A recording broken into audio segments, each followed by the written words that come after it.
सुन के कनी है न जान, मौत के खबर सुन के कनी है न जान। गे आई के ससुरारा से करी है पिंडदान, गे आई के ससुरारा से करी है पिंडदान।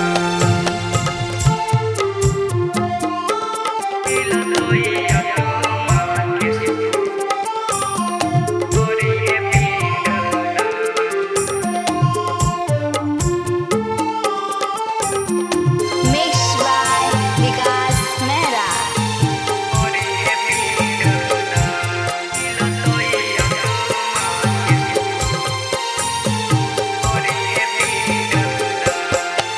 हे गे आई जोई है ससुरा से कबनो बहाना के सू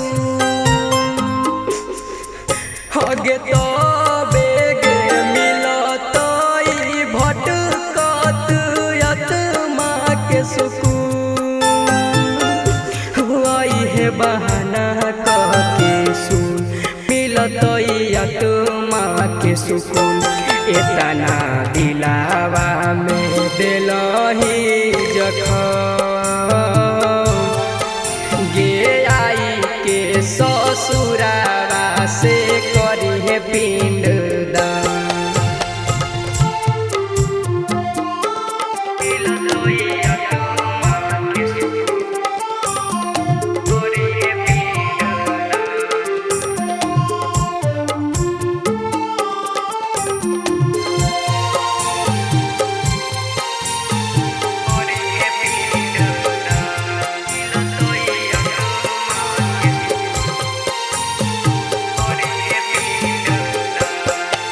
हे गे हमारा के छोड़ली गे हेरले नहीं मिलबऊ गे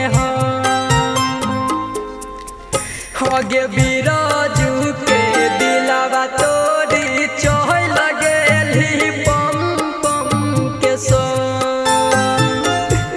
गेलही तू पम पम के संग छोड़ली बिराजू के संग। कातना दिलावा तोहर भेलौ कठोर, गे आई के ससुरारा से